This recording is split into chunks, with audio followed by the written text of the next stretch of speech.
Uma boa tarde a todos, é uma satisfação a gente estar reunidos virtualmente para fazer mais um bate-papo virtual.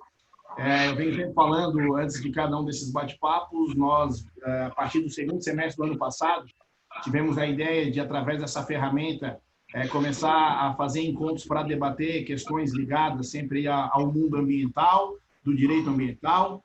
Fizemos 5 eventos no ano passado, e estávamos retomando esse ano em março. Fizemos no começo de março um evento que eu tenho dito sempre que foi quase profético. Nós tratamos no dia 3 de março sobre o direito dos desastres, que é um novo ramo aí que vem crescendo muito.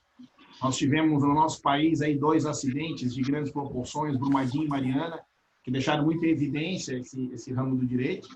E conversamos sobre isso em março, e eu já brinquei não, falei sério com os expositores daquele bate-papo, que quando terminar essa maluquice pela qual nós estamos passando, a gente tem que fazer um novo sobre desastres para conversar sobre as saídas desse momento todo. Não imaginávamos que seria realmente uma coisa dessa monta. E desde aquele bate-papo sobre direito dos desastres, sempre a questão do contencioso, né, da judicialização das grandes questões, veio sendo debatida e discutida. Naquele momento, que uma informação dada por um dos expositores que o acidente de Brumadinho gerou nada menos do que 40 mil ações judiciais naquela comarca. Quer dizer, não há uma comarca preparada para aguentar 40 mil ações sendo despejadas num curto espaço de tempo, fora as grandes ações, e aí podemos falar, né, das ações públicas, das Brumadinho, ações... Brumadinho eu não tenho certeza, mas Mariana é com certeza mais de 60 mil ações. Bom, então obrigado, Ricardo, pela comunicação. A gente está falando de... Oi! Não, pode ligar aí. Nós estamos falando de 2 episódios que geraram nada menos do que 100 mil ações para um poder judiciário já bastante abarrotado. Então, eu estou dizendo, desde aquele bate-papo, já foi levantada a questão da judicialização, e que não nos parece realmente ser o caminho mais adequado. E a gente fez agora, ao longo do mês, daí da segunda, logo que começou a pandemia, nós fizemos um evento sobre os efeitos né, da pandemia, levando em consideração o princípio da prevenção, da precaução. O pessoal conhece aí muito na área ambiental. Depois aí fomos setorizando, fizemos um no setor de infraestrutura, depois no setor do mercado imobiliário, da mineração, do agro e, por fim, na terça-feira, no setor elétrico. E em todos os eventos, a questão do contencioso surgiu. Então, a gente teve a ideia de fazer este evento para discutir os efeitos. A gente sempre fala da questão ambiental, mas é muito livre para cada expositor fazer as suas ponderações. E a gente tem sempre conversado sobre a forma de viver este momento, mas também de como vamos sair desse momento. E eu quero dizer que estou muito honrado com a seleção que foi montada para tratar desse assunto. Né? Professor Eduardo Arruda Alvim dispensa qualquer tipo de apresentação. Honrosamente aceitou o convite feito num domingo. Professor, nunca vou esquecer sua gentileza.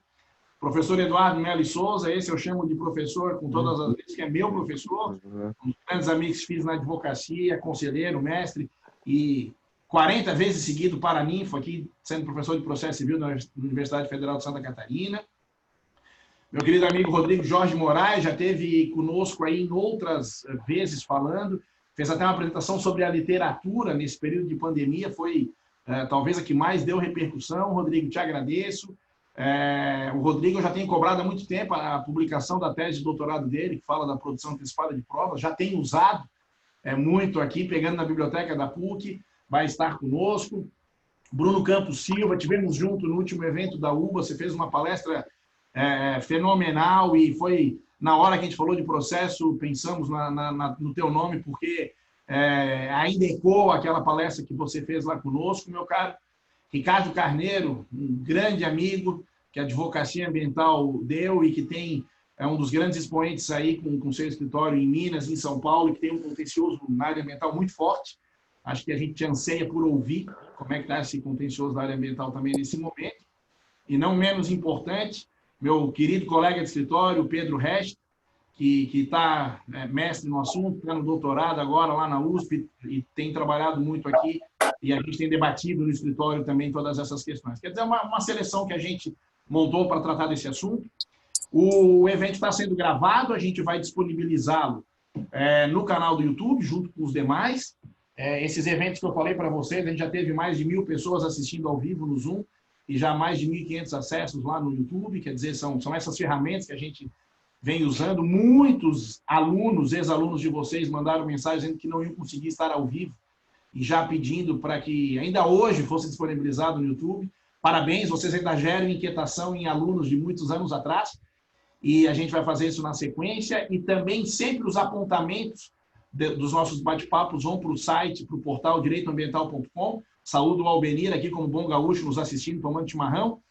O Albenir que tem colocado sempre, o portal está lá à disposição.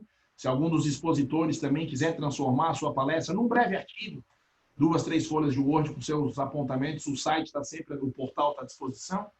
E a gente tem feito isso porque um grupo de amigos se reuniu e a gente entende que compartilhar conhecimento é uma obrigação. Então, quando começamos pelo Zoom, era só mais uma ferramenta, e nesse momento é a única ferramenta.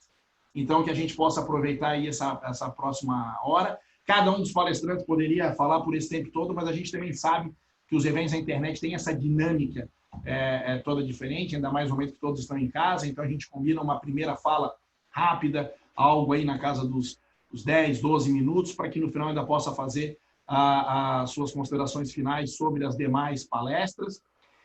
Eu digo que também para os participantes, gente, tem o chat, ele está aberto, vocês podem fazendo as perguntas. Infelizmente, a gente não tem como fazer perguntas orais aos professores, eu sei que tem essa vontade, mas a característica dos nossos eventos é que eles sempre terminam com o pessoal querendo mais. Eu tenho certeza que hoje a gente poderia ficar horas aqui, mas também a gente pode, no futuro, fazer um próximo.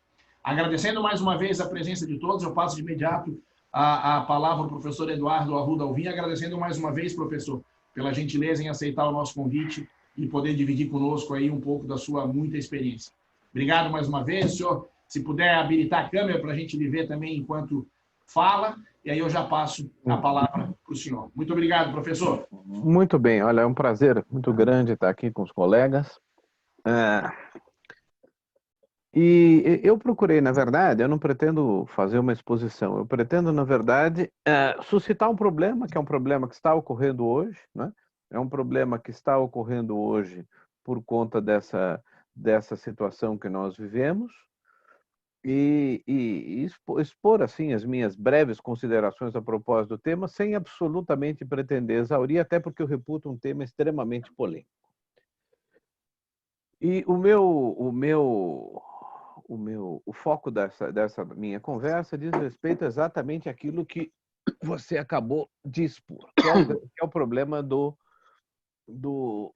dessas plataformas a que a gente é obrigado a recorrer para poder interagir com os outros, desses meios de comunicação que, na verdade, a gente já tinha disponíveis, mas não se utilizava, talvez com a desenvoltura que a gente esteja usando hoje, por força da desnecessidade, por força do hábito, por força de hábitos incorporados mais na minha geração, vamos incluir o Eduardo Melo Souza, na nossa geração, né, do que qualquer outra coisa.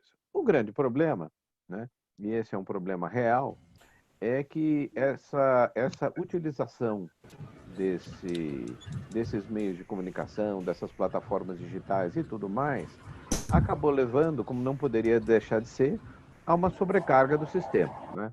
Então, aquilo que todo mundo, de uma certa forma, em maior ou menor extensão, já terá experimentado isso. Desde ligações telefônicas que caem, até o WhatsApp funcionando de forma não tão eficiente como funcionava antes, enfim. Todo mundo, de alguma forma, experimentou ou vivenciou as consequências desse congestionamento dos meios de comunicação. Bom, e o meu problema diz respeito exatamente com isso. O meu problema diz respeito a esse excesso de judicialização das políticas públicas, né? Particularmente tendo em vista esse congestionamento que tudo isso causou no meio ambiente digital. Por que eu quero dizer isso? Hoje à tarde eu assisti uma live em que meu pai falou ao lado do ministro Dias Toffoli, do professor Otávio aqui da Faculdade de Direito da USP, né? E uma das coisas que foram levantadas, uma das coisas que foram suscitadas, é o número excessivo de ações que batem as portas do Poder Judiciário, tendo como causa de pedir o Covid. Então, o próprio ministro Toffoli noticiou que só no Supremo hoje existem 23 ações diretas de inconstitucionalidade e 807 ações discutindo o Covid. Isso é que, ao lado de todos esses problemas, ao lado de todas essas implicações que nós já discutimos, né, as repercussões, tudo isso traz repercussões na ordem econômica. E trazendo repercussões na ordem econômica, na disponibilidade financeira das pessoas, evidentemente aumenta o problema da inadimplência. Então, nós temos um choque muito grande, porque, de um lado, as empresas são mais exigidas no meio ambiente digital, têm que prestar o serviço com eficiência, as pessoas não têm como deixar de usar isso, porque é a maneira que elas têm de continuar interagindo com as pessoas e continuar levando uma vida mais próximo possível do que todos nós levávamos antes disso. Mas, por outro lado, também é fato notório, né, que tudo isso já tem gerado um número expressivo de desempregados, só nos Estados Unidos se fala em 10 milhões de desempregados, né? E tudo isso traz dificuldade para as pessoas no adimplemento das suas obrigações. Bom, particularmente no Brasil, nós temos a disciplina legislativa específica, que é a Lei do Marco Civil da Internet, né? E o Regulamento Geral dos contribuintes dos meios de telecomunicação, que são expressos no sentido de que a inadimplência pode gerar o corte da prestação dos serviços. Muito bem. Então, o problema é exatamente esse. Como é que eu concilio tudo isso? Bom, e esse problema repercute, na verdade, da seguinte forma. Existe um número expressivo de ações, né? Existe um número expressivo de ações em todo o território nacional, né? Em praticamente todos os estados da federação e muitas vezes em mais de uma ação por estado, né? Ações civis públicas, normalmente, né? Pedindo que as empresas, ou então ações endereçadas às agências reguladoras, à Anatel, à ANEEL, à ANP, mas vamos tratar particularmente do meio ambiente digital e, portanto, a Anatel como ré, que imponham que deixem de cortar os serviços de telecomunicação em caso de inadimplência, né? Então, nós temos, vamos dizer, com todas as aspas possíveis e sem nenhuma conotação pejorativa à expressão, o velho problema do ativismo judicial. É o judiciário intervindo na política pública. Nós temos a Lei do Marco Civil da Internet, o Regulamento Geral de Telecomunicações, que é veiculado por meio de resolução da Anatel, dizendo que a inadimplência pode gerar o corte da prestação dos serviços, né? E a inadimplência também, né, gera um problema para as empresas, porque se elas continuarem prestando para aqueles que não pagam, evidentemente a qualidade de serviços tende a decair. Por outro lado, nós temos uma situação calamitosa gerada pelo problema da pandemia, né, que motivou o ajustamento dessas ações civis públicas em todo o território nacional, problema que se torna ainda mais grave, né, diante de tudo aquilo que existe, de todas as críticas que são tecidas ao sistema das ações coletivas no Brasil.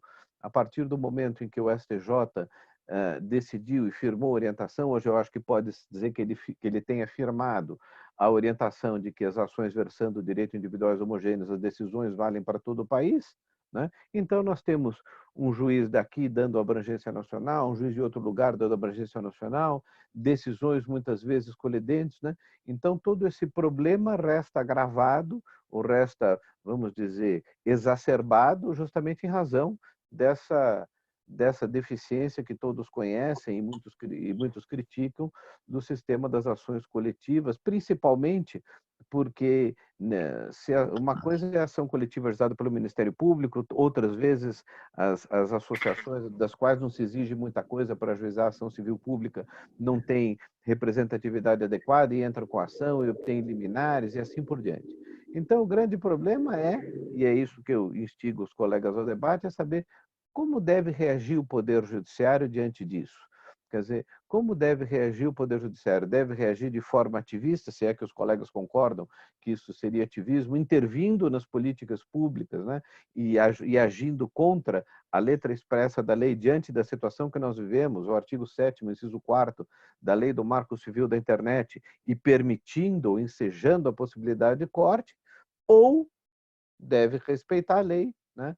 E compreender que, na medida em que o usuário não pague, a empresa não tem como prestar serviço para aquele usuário, até porque uma coisa é faturamento, outra coisa é o lucro que as empresas oferem, as empresas têm gastos, tributos, etc., e assim por diante.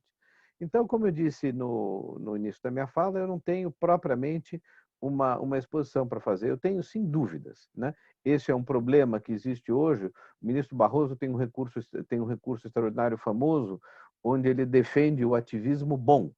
Ele defende o ativismo, ele defende a intervenção do Poder Judiciário quando seja para assegurar a implementação de direitos fundamentais.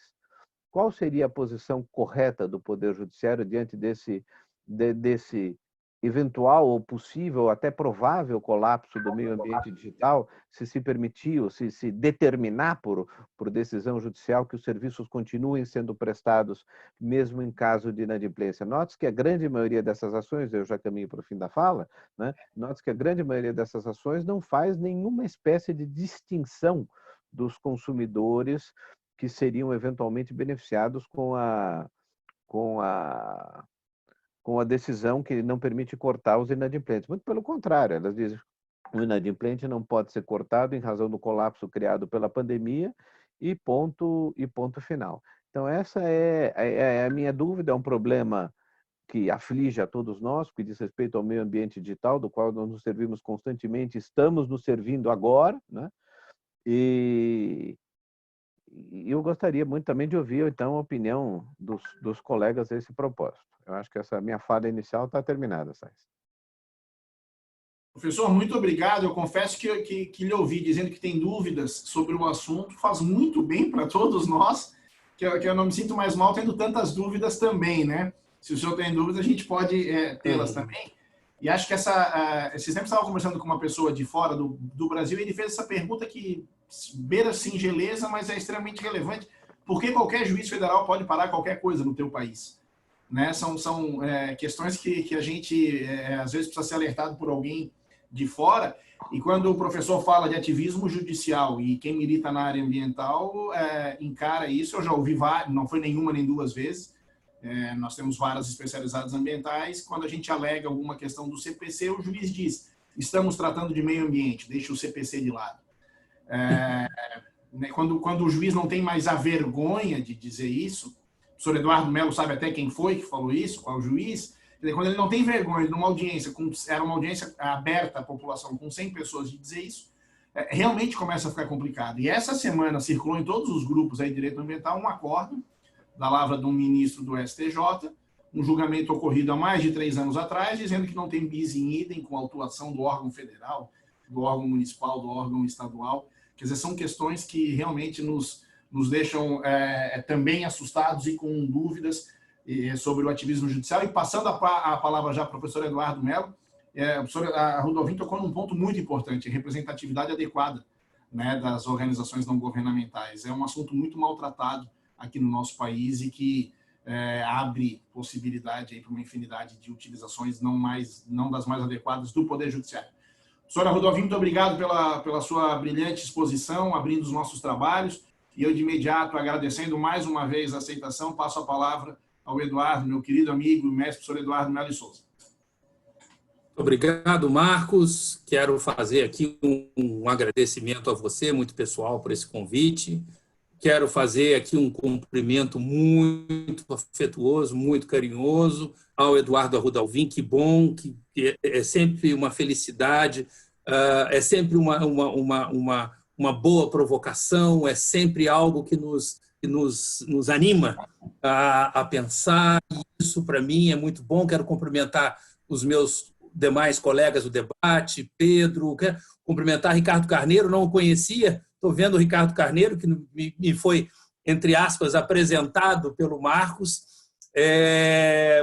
Ricardo, quero te dizer que eu nunca tinha te visto, mas tem um filme chamado 88 Charing Cross Road, que foi traduzido em língua portuguesa para Nunca Te Vi e Sempre Te Amei. Então, que bom que vocês estão aqui. Obrigado. Estou muito feliz de estar aqui com vocês. Me provocou para vir aqui conversar com o Eduardo, meu Deus do céu, meu querido mestre Eduardo Arruda Alvim.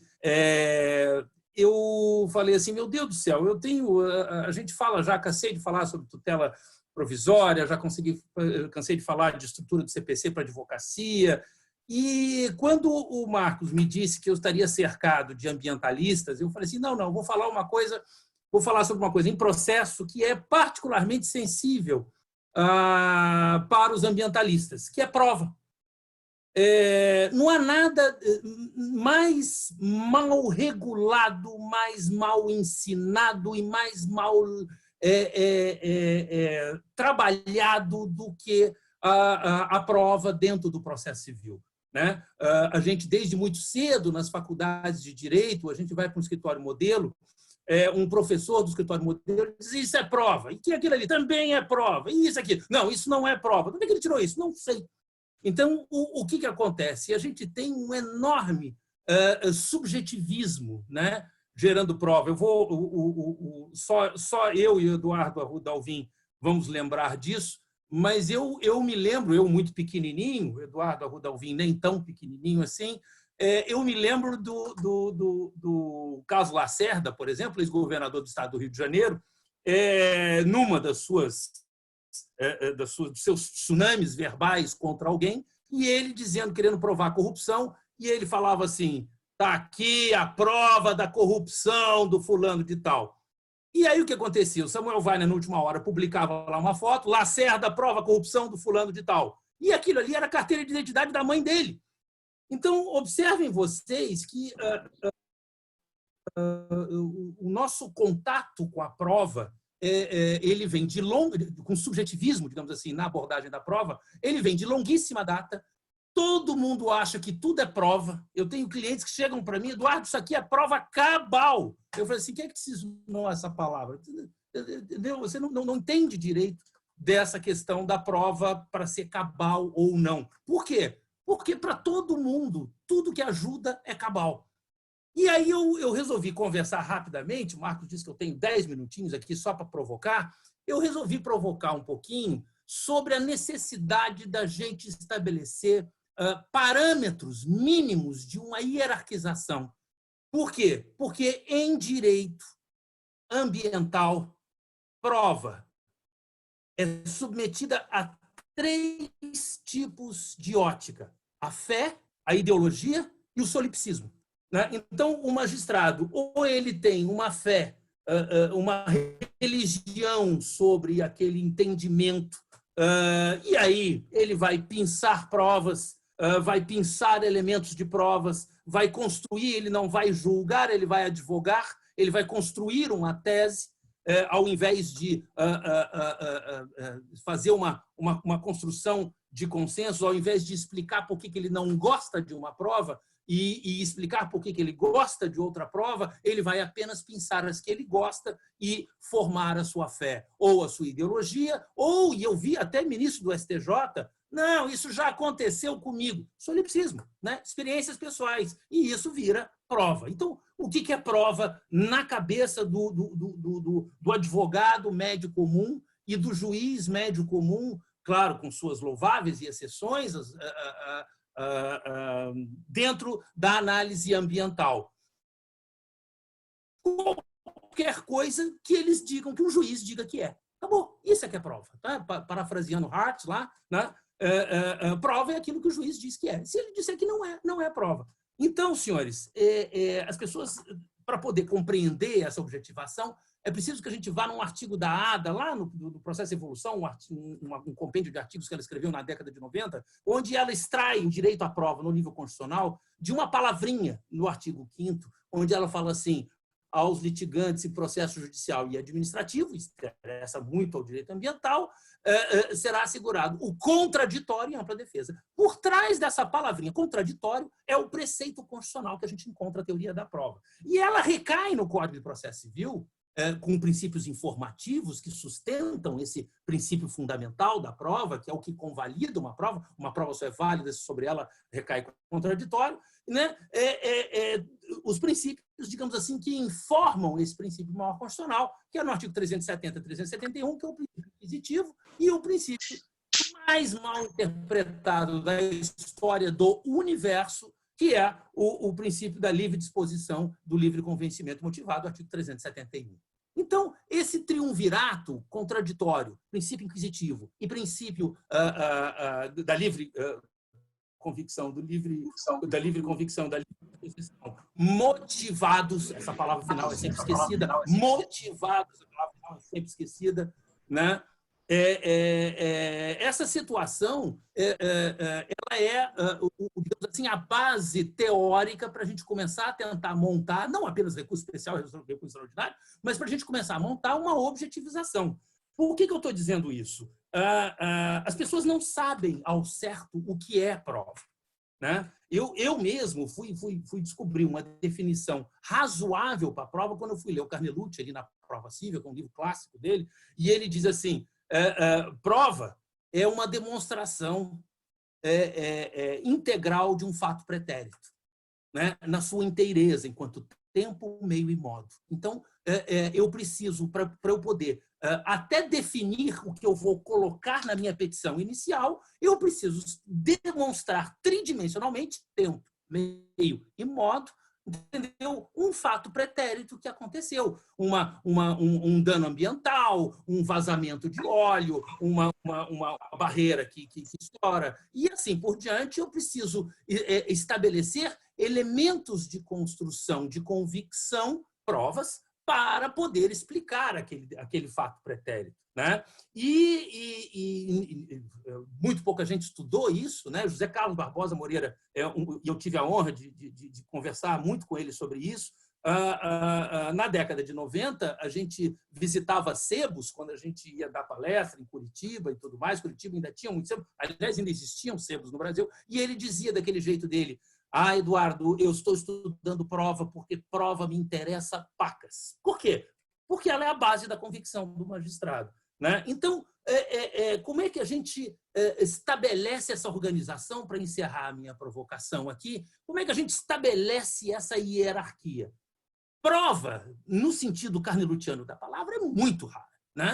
Prova é a demonstração cabal de um fato pretérito, né? Ela passa por um elemento de certeza onde o código estabelece muito indiretamente critérios. Então, ela tem que ser emanada da parte contrária contra a qual ela quer fazer a prova. Então, você tem que ter elementos.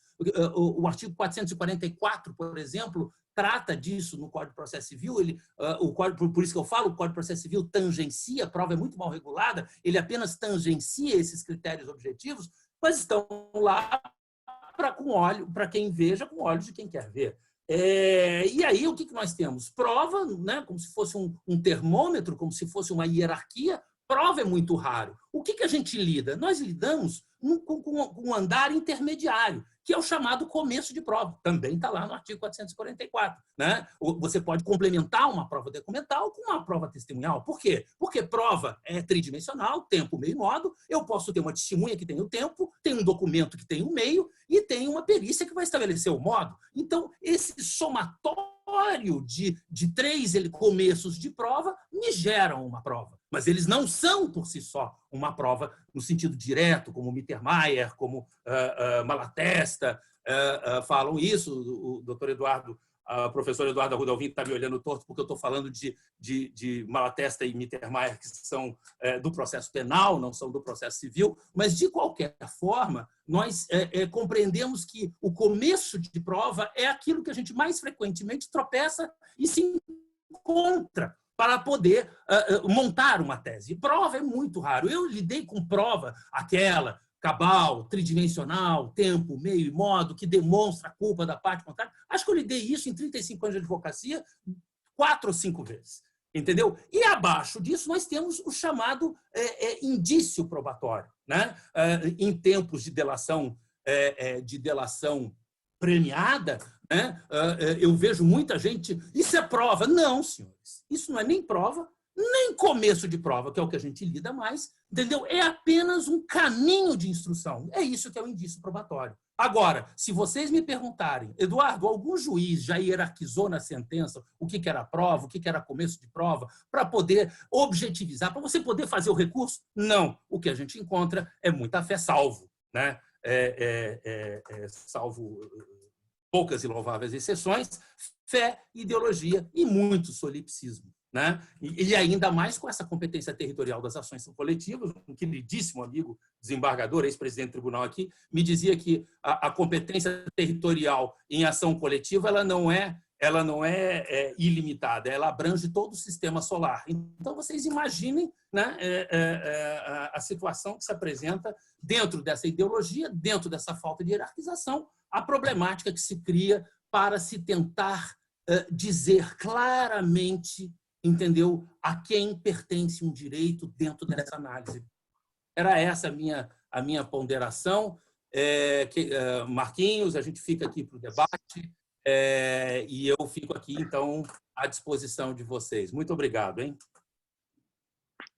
Melo, muito obrigado pela tua fala. Eu acho que já vem nos comentários ali, Cristiane Jacu falou do acerto em debater esse tema. Parece que a gente precisa trazer alguém que não é só da área ambiental, sei que tem muita ação ambiental no escritório, mas não é só da área ambiental, para falar sobre prova, que é quase um assunto proibido realmente no direito ambiental, até porque, como você falou, quantas vezes a ideologia suplanta isso, né? E uma outra questão que é gostoso de falar na área ambiental é sobre princípios, porque a cada semana surge um novo para justificar alguma coisa e justificar uma sentença na falta, por óbvio, de provas, né?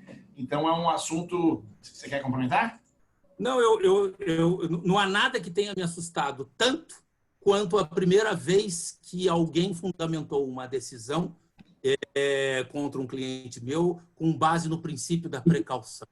Eu tentando hierarquizar a prova aqui e alguém falando no princípio mais indeterminado que eu já ouvi falar em direito processual, né? São princípios que são trazidos da Europa e é igual à proibição do retrocesso. Esse que você brinca sempre, que é a negação da negação, né? O não.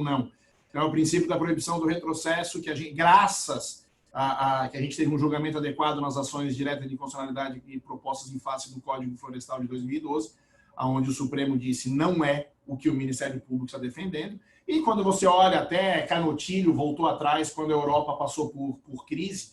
E aqui é uma questão que eu gosto muito, foi dito num dos eventos, que não é dicotômico a defesa à vida e a defesa à economia. É muito singelo querer debater esse momento, fique em casa ou vá trabalhar, como se fossem coisas dicotômicas, assim como a dicotomia de ou meio ambiente ou desenvolvimento. Na verdade, só existe meio ambiente ecologicamente equilibrado e preservado se você consegue empreender da maneira correta. E quando te questionam, é muito difícil fazer essa prova. Obrigado pelas palavras a respeito desse assunto e por aceitar o convite, mestre. E eu passo de imediato ao meu querido amigo Ricardo Carneiro, que a gente tem conversado aí quase todos os dias sobre as angústias desse período, Ricardo. Mas hoje é hora de falar um pouco aí também do processo e de como que tudo tem sido afetado com os efeitos aí da pandemia. Obrigado mais uma vez por aceitar o convite, meu caro. Perfeito, Marcos Sais, amigos, ouvintes. Eu queria tomar a liberdade de saudar os expositores na pessoa do meu advogado, Eduardo Melo e Souza. Ele disse muito bem, de fato, não nos conhecemos pessoalmente, mas ele é meu advogado numa causa pessoal, fomos aproximados de uma maneira muito oportuna pelo Marcos Sais, né? Que é um amigo em comum.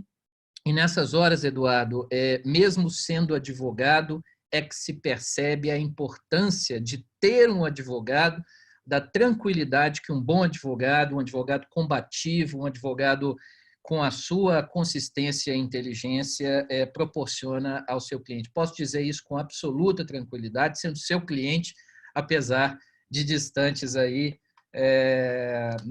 pelo menos, né, na paisagem pessoal.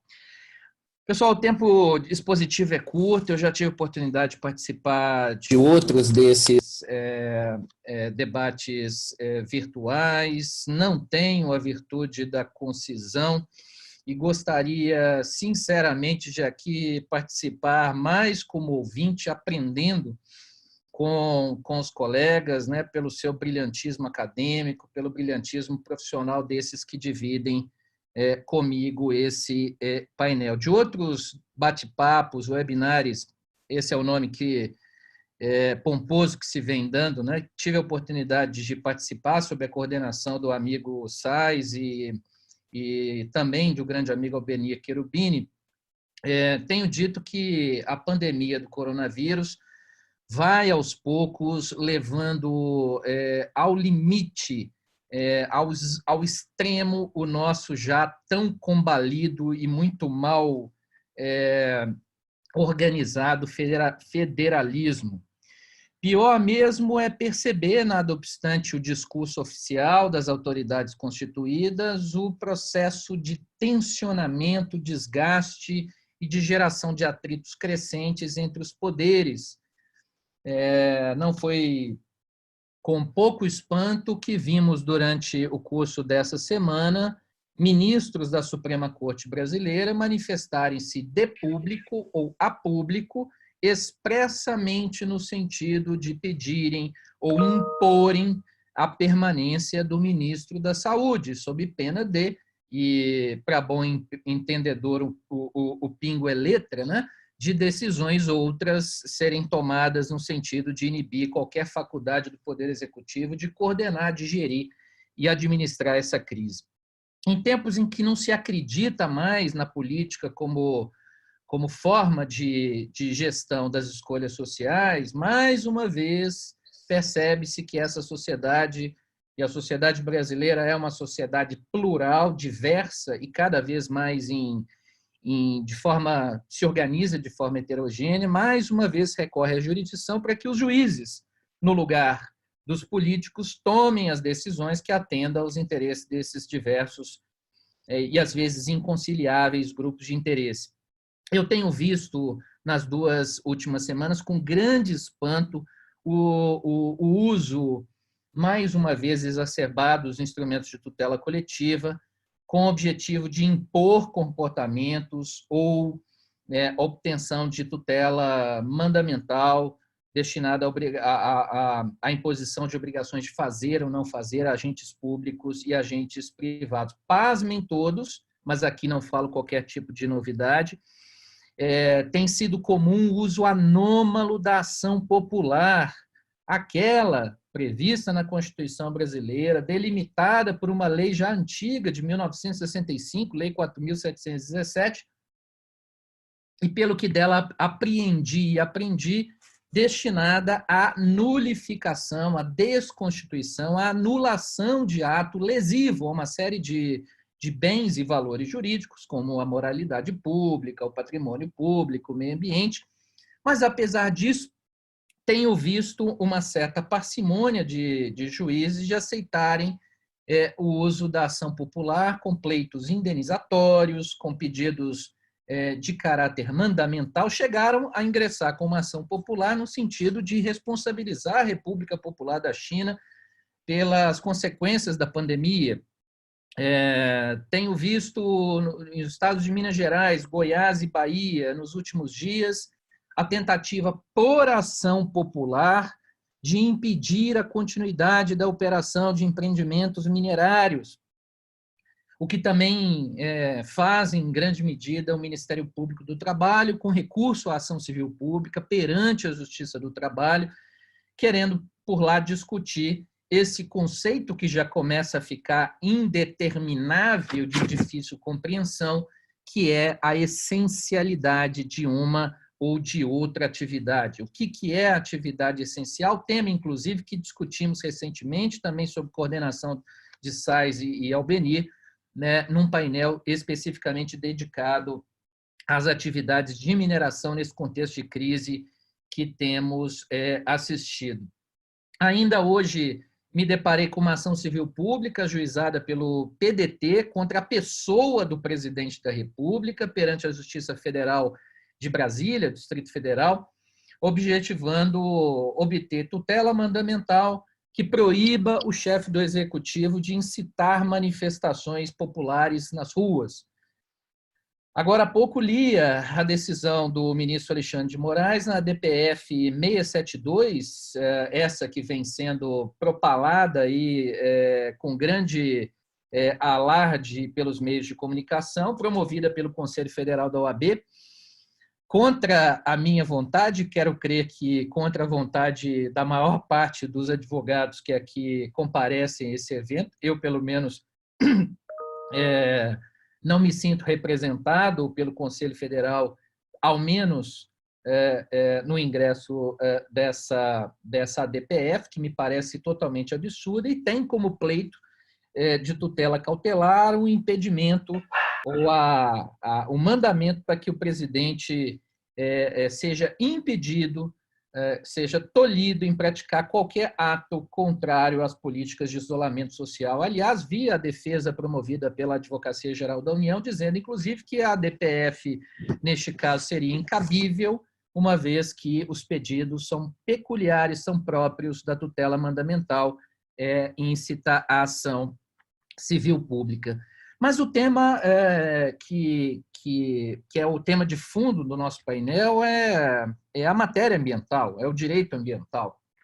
E chama sempre minha atenção o ativismo, o nível de ativismo judicial em matéria ambiental. Eu conto sempre para meus alunos um episódio que tive a oportunidade de acompanhar há alguns anos, numa cidade do interior do estado de Minas Gerais, em que a população se juntou em abaixo-assinado, dirigido ao promotor de justiça, contra a implantação de uma pequena central hidrelétrica. A população, exercendo o seu direito, se manifestou contra o licenciamento e a implantação do projeto. Pasmem todos, a sentença de mérito na ação civil pública não constata qualquer tipo de ilegalidade no procedimento licenciatório, mas, nada obstante, desconstitui, anula as licenças ambientais até aquele momento concedidas. O Tribunal de Justiça em grau de apelação diz literalmente, e entre aspas, revelando-se o custo social na relação entre custo e benefício do empreendimento econômico impactante no meio ambiente superior ao proveito econômico particular, deve prevalecer a preservação ambiental. Em linha de princípio, o Poder Judiciário controla somente o aspecto de legalidade estrita do ato administrativo, o plano de validade do mesmo, ou seja, todavia, em se tratando de direito de terceira geração, e essa é uma expressão que sempre me traz bastante curiosidade, né? Dar geração aos direitos, e direitos de terceira geração envolvendo interesses difusos e coletivos, como ocorre com a afetação negativa do meio ambiente, o controle deve ser de legalidade ampla. Se o ato afronta um princípio constitucional, qual seja, neste caso, a garantia ao meio ambiente ecologicamente equilibrado, ele não pode prevalecer. Isso sempre me chama a atenção ao perceber que muitos juízes se entendem competentes, por força do exercício de sua jurisdição, em confrontar diretamente um fato da realidade, a conclusão de viabilidade de um determinado empreendimento, que se faz por meio de modalidades diversas de estudo de avaliação, inclusive o estudo de impacto ambiental, ou as decisões concessivas de uma licença, e confrontar diretamente o plano da realidade com preceitos abstratamente enunciados no texto ou na narrativa constitucional. Eu já parto para o meu encerramento, Sais, já passei de 10 minutos, mas isso tem abarrotado as cortes brasileiras com ações coletivas, quase sempre discutindo desrespeito a direitos fundamentais, querendo controlar atos de governo, políticas públicas, decisões administrativas tomadas à base de conceitos jurídicos indeterminados. A Constituição enuncia o direito de todos ao meio ambiente ecologicamente equilibrado, mas impõe ao poder público um dever ao poder público e à coletividade o dever de defender e preservar. E o poder público faz essencialmente por meio da mediação legislativa, retirando os preceitos abstratos no plano constitucional e definindo normas primárias de compatibilização concreta, já que o grande princípio enunciado na Lei da Política Nacional do Meio Ambiente é exatamente a compatibilização do desenvolvimento econômico e social com a preservação da qualidade do meio ambiente. Então, cabe ao legislador, a ninguém mais, e ao Poder Executivo, na sua função regulamentar, o papel de decidir a forma pela qual e os instrumentos que devem modular os valores inerentes a essa preservação ecossistêmica referida pelo artigo 225 da Constituição. O Judiciário, é bom que se diga, mas nem sempre assim se comporta, sob pena de implementar isso que o professor Arruda Alvim chamou de governo dos juízes, ou de ativismo judicial. O Judiciário cabe verificar a conformidade da legislação às regras e princípios constitucionais e a adequação desses atos aos parâmetros definidos pela legislação. Sob pena, então, desse governo dos juízes, os juízes tomam decisão que não é de princípio e são decisões de política. Então, mais do que nunca, a Covid-19 se soma a uma prática recorrente no país, que é de judicializar políticas públicas, que é, infelizmente, de confrontar fatos da realidade, empreendimentos concretamente propostos, decisões de viabilidade ambiental e concessivas de licença, diretamente com preceitos constitucionais abstratos e, assim, inibir a implantação de determinados empreendimentos. Para quem quiser e tiver interesse, eu depois disponibilizo o número do acordo no Tribunal de Justiça, que foi, pasmem, confirmado pelo Superior Tribunal de Justiça, e o empreendedor perdeu esse projeto, perdeu o registro de inventário junto à Agência Nacional de Energia Elétrica. Muito obrigado, Sais. Fico aí à disposição dos colegas para o chat, para o bate-papo. Ricardo, obrigado pela tua explanação. Eu só discordo de uma fala tua, que é quase a última, que quando você usou o pasmem para dizer que a decisão foi mantida no STJ, porque nos últimos anos, era o que se esperava, né? Não é de ficar pasmo com as decisões que vêm sendo tomadas, as súmulas que vêm sendo feitas. É uma disputa clara entre o Tribunal do Slogan, né, o Tribunal da Cidadania, em face do Tribunal Supremo, né? E a gente sabe que quando tem algum julgamento relevante que vai acontecer no Supremo, a STJ corre antes e tem feito súmulas na matéria ambiental, trabalhadas muito, talvez, aí por algum ministro. E também não me surpreende, porque eu já ouvi também de ministro dizendo: eu sei que vou virar no Supremo, e aí simplesmente não publica os acórdãos do STJ. Por isso que também não me surpreendi ontem, quando um acórdão foi publicado anos depois, 3, 4 anos depois do julgamento. Isto não tem sido incomum, infelizmente, mas me assusta muito, e antes de passar a palavra ao Bruno, me assusta muito que hoje de manhã eu participei de uma live da Câmara Brasileira da Indústria da Construção, e ontem aqui na ESA de Santa Catarina, e a pergunta feita, né, sobre como sair da crise, e eu não tenho a menor dúvida que a principal saída do nosso país para a crise são os grandes empreendimentos de infraestrutura, os chamados empreendimentos estruturantes.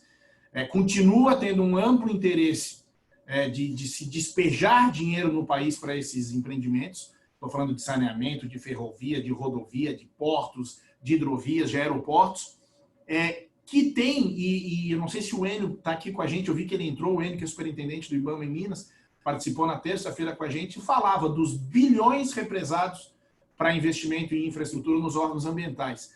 Nós vamos precisar, e aqui a gente tem falado muito de boa-fé, né? Quando a gente fez no mercado imobiliário, deixar de pagar aluguel, não pagar, boa-fé de todo mundo, e doutor Eduardo, que está aí na OAB, secretário-geral aqui da OAB de Santa Catarina, é um papel imprescindível dos advogados. É um momento que, se os advogados não tiverem boa-fé em citarem os clientes, e aqui eu uso o Guilherme, meu querido amigo Guilherme Castro, que já complementa ali, ele corrigiu o número de ações. Em Governador Valadares tem 110 mil ações por causa do acidente de Mariana. Se nós tivermos advogados oportunistas, que se valer do judiciário agora, vão entupir o Poder Judiciário, e eu espero também que o Ministério Público, porque às vezes uma ação civil pública é pior que 10 mil ações individuais. Eu espero que o país tenha a noção de que precisa licenciar essas obras estruturantes, porque a economia vem atrás delas. Movimenta todo o mercado um projeto dessa monta, e assim eu não tenho dúvida que a gente vai sair menos chamuscado, assim, espero, dessa crise. Ricardo, mais uma vez, obrigado, meu caro. Eu, de imediato, agora passo a palavra ao Rodrigo Moraes. Agradeço mais uma vez, meu caro, a aceitação do convite para tratar desses temas tão caros aí para todos nós. Eu reforço mais uma vez, está no YouTube a tua fala, né, quando você falou da literatura nesse momento, trazendo diversos livros. A gente já tem feito várias coisas juntos, Comissão de Direito Ambiental lá do Ibradim, o curso que a gente fez lá, Introdução ao Direito Ambiental, e hoje para falar de um tema que você se dedicou bastante aí no teu doutorado todo. Obrigado, meu caro, por aceitar o convite. A palavra com você pelo prazo combinado. Boa noite a todos aqueles e aquelas que nos assistem, que nos acompanham nesse encontro virtual. Quero agradecer ao Marcos, ao Benir pelo convite. Já participei de outros eventos como esse. Esse é o 13º, que mostra que isso veio para ficar e está absolutamente consolidado. Cumprimento meus colegas que estou dividindo esse espaço, todos eles também são referências para a gente. Gostei demais de tudo que eu ouvi e vou tentar contribuir um pouquinho mais com relação ao que já foi dito e vou me ater à questão das provas, que realmente eu acho que é uma situação muito importante, e depois mais com relação à ação de produção antecipada de provas. Então, eu vou dividir basicamente uma introdução sobre provas e depois eu vou falar sobre o nosso momento atual e a indicação da ação de produção antecipada de provas. O que eu falo para os meus alunos, e sempre falei e continuo falando, é que o direito é o mundo das provas. Não é? Tudo baseia nas provas. Uma sentença, um processo que não tem boas provas, uma boa produção de prova, uma sentença que não vem calcada em boas provas, ela não atinge o seu objetivo. Aquele que perde o processo, aquele que tem uma sentença contrária e que não teve uma boa instrução probatória, ele vai ter a certeza da impunidade, vai ter a certeza da injustiça. Aquele que ganha esse processo vai ter a certeza de que teve sorte, que ganhou por sorte. Então, não cumpre o seu efeito. Ao passo que uma ação bem estruturada, com uma prova bem produzida, aquele que ganha tem a certeza absoluta que viu o seu direito prevalecer. E aquele que perde, depois de passado a dureza da sentença contrária, acaba se conformando e sabendo que realmente prevaleceu o que era o certo, não é? Muito bem. E para quem se destina a prova? O STJ há muitos anos e continua dizendo que o destinatário da prova é o juiz. Portanto, o juiz pode fazer o que quer, o que não quer com a prova, aceita, não aceita, produz, não produz. Não concordo com isso. Tem uma doutrina muito forte no Brasil, encabeçada aí por muitos excelentes nomes, mas cito aqui apenas o professor Nelson Nery, que diz o seguinte: o destinatário da prova é o processo. A prova se adere ao processo, nele fica e por aí vai adiante. Quando eu fiz o meu doutorado, ele foi meu orientador e eu falei: professor, eu acho que o destinatário não é o juiz e nem o processo. Ele olhou meio ressabiado e falou: mas você acha que é quem? Eu falei: eu acho que é a parte. Ele olhou de novo e falou: bom, se você conseguir sustentar, ok, toque em frente, mas que não é do juiz, não é. Eu falei: tá bom, então estamos de acordo, não é do juiz, nós vamos seguir em frente assim. E eu estou convencido que a prova é destinada à parte, e é um direito subjetivo da parte. É a parte que começa o processo, que dá o impulso para se iniciar um processo. Se ela não entrar com o processo, o juiz nunca vai pôr mão naquele processo.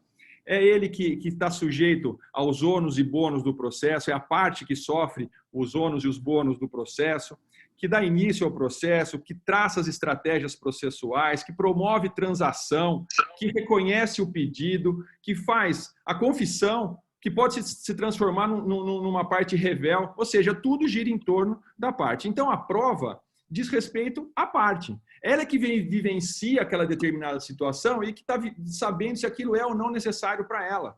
Não é? Então, eu entendo que é um direito subjetivo da parte e esse direito não pode ser suprimido da parte por uma decisão de um juiz. Não é? E eu chamo esse direito subjetivo da parte, na minha tese, eu usei o nome de direito probante, que é o binômio, é a somatória do direito à prova e do direito de provar.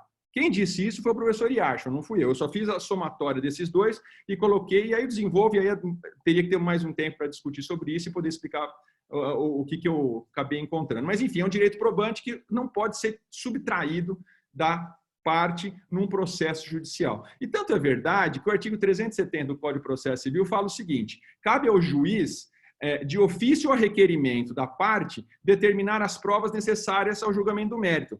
Olha o que fala. O juiz cabe ao juiz, lógico, ele é o presidente, ele é o comandante do processo, ele que guia o processo, não é? Ele que toca a marcha processual. Então, cabe ao juiz, claro. De ofício, se ele quiser pedir uma prova para o entendimento dele. Ou a requerimento da parte, ou seja, a parte entende, está no mesmo nível de necessidade de ofício, tanto o requerimento da parte como o de ofício. Não fala que o juiz vai analisar o requerimento da parte, se é viável, se não é viável. É um direito dela de fazer aquela prova em juízo. Essa é a leitura que eu faço do 370. E mais, no 370, parágrafo 1º, diz possibilidades de negar a produção de prova. Diz o seguinte: quando for uma diligência inútil ou meramente protelatória. Fora isso, todo tipo de prova deve ser oportunizada de aparecer num processo. Essa é a minha opinião. E na questão ambiental, isso é fundamental. E vamos trazer no momento de que um processo não acaba em primeira instância, né? O processo, em regra, vai para a mão de um colegiado, de um tribunal. Então, pode acontecer do juiz de primeira instância entender que aquele determinado fato, aquela determinada situação, para ele está satisfeito, está ok, ele está entendendo, ele sabe o que é, às vezes conhece ali a situação da cidade onde ele exerce a judicatura dele, enfim. Mas pode ser que o juiz do tribunal não tenha esse conhecimento. Lembro de uma audiência que eu fiz, eu estava por uma empresa da área da metalurgia, e a outra parte querendo explicar, o juiz falou assim: doutor, eu já entendi, não precisamos seguir mais com isso, porque meu pai teve uma metalúrgica. Eu fiquei quieto, porque a situação estava boa para o meu lado, não é? Mas, enfim, o juiz pode ter esse conhecimento e ali naquele momento ele entende que para ele está suficiente, ok. Mas será que vai estar suficiente para o tribunal e ele deixar de permitir a produção da prova? Acho que não. Lembro também de uma vez fui despachar no STJ e expliquei um caso para um dos ministros, e aí falei: olha, é uma situação, é um CEO, ele está na frente de uma companhia, ele entrou na companhia depois dos fatos que estão sendo discutidos, ele é um CEO de renome internacional, isso está prejudicando, blá, blá, blá. Obrigado, até logo, entreguei os memoriais, até logo. Na hora que eu estava saindo da sala, o ministro falou assim: doutor, só uma coisa, o que é esse CEO? Então, eu falei: posso voltar? Então, quer dizer, às vezes a situação não é de familiaridade do julgador. Por isso que a prova bem feita, bem constituída nos autos, não prejudica ninguém. Dizem que atrapalha o andamento do processo, não atrapalha coisa nenhuma. Ele faz com que o processo seja robusto e atinja o seu principal objetivo, que é a pacificação social. Bom, passados essa parte introdutória de provas, eu vou falar de ação de produção antecipada de provas, que eu acho que é a receita ideal, no meu modo de ver, para o momento que nós vivemos numa série de situações, e no nosso caso, com relação às questões ambientais. A ação de produção antecipada de provas, ela não é novidade, como todos devem saber, tinha no Código de 73 e agora ela vem repaginada no Código de 2015. A diferença é que em 73, para você exercer o seu direito de entrar, de propor, distribuir uma ação de produção antecipada de provas, você precisava comprovar a urgência, o famoso periculum in mori, fumus boni iuris.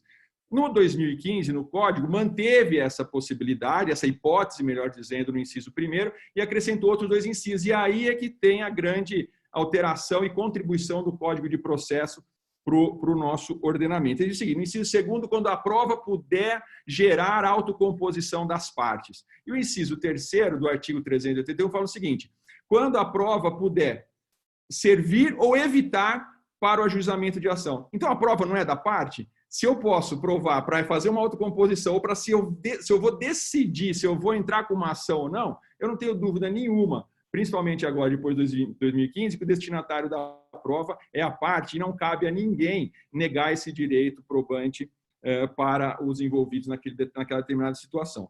Muito bem. E nessa situação de emergência, que essa ação específica, né, da produção antecipada de provas é que tem espaço, tem cabimento. Ela se justifica ainda mais nesse momento de urgência, inclusive até pelo inciso 1º, que fala da própria urgência. Então, nesse momento atual agora, é incrível que a gente tem condições de usar os 3 incisos do artigo para uma única situação. Não tem como um magistrado negar de você ter a possibilidade de efetuar uma prova nesse momento de dificuldade que a gente se encontra. Tenho lido bastante sobre o assunto. Uma ex-aluna publicou hoje no site do Albenir, falando sobre as recomendações que tem dado para os seus clientes, de que tem que tentar documentar da melhor forma possível a impossibilidade de cumprir uma obrigação. Ontem, num outro webinar com a Margarete Bilhava, da Petrobras, ela dizia: tem situações de TAC, obrigações que eu tenho que cumprir, mas não consigo cumprir, e é isso que o Bruno acabou de falar para a gente. Não tenho condições de colocar 50 pessoas numa determinada sala para fazer um treinamento. Não é? Dependo de terceiros, é uma obrigação que não é só minha. Então, qual que está sendo a indicação de todos? Olha, manda uma carta, protocola uma petição, vai lá no órgão ambiental, explica por que está com essa dificuldade. E importante também que essa atitude sua é importante na questão do marco temporal. marco temporal do cumprimento dessas obrigações.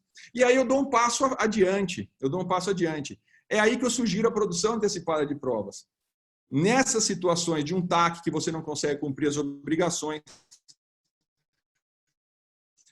como o disse bem, os processos, o judiciário está funcionando, estão sendo distribuídas as ações.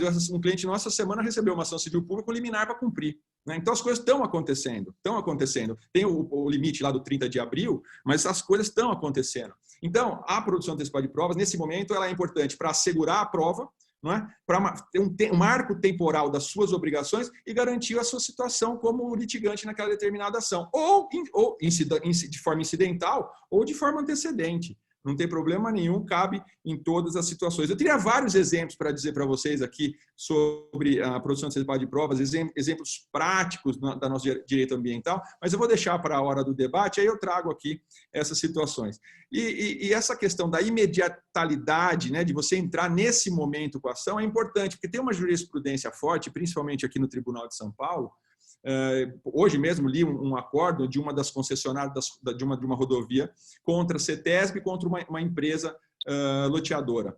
E o tribunal falou assim, olha, você tinha que ter entrado com a ação logo no momento de crise, logo no momento em que aconteceu a situação. Não adianta você vir agora, depois de 2, 3 meses, entrar, porque já foi o problema. E aí, o que acontece? Ficou sem prova, não garantiu sua prova, passou e a coisa se perde. Então, a minha sugestão, e eu gostaria de poder debater muito aqui com vocês, porque é um assunto que eu tenho estudado há muito tempo, né? Então tem muita coisa para falar, mas de uma forma bem rápida, em 10 minutos que a gente aqui tem a possibilidade de dividir esse espaço com os colegas, eram essas provocações que eu queria trazer e a sugestão de entender que eu acho que a ação de produção antecipada de provas tem um cabimento muito importante nesse momento para salvaguardar o direito e a prova das pessoas.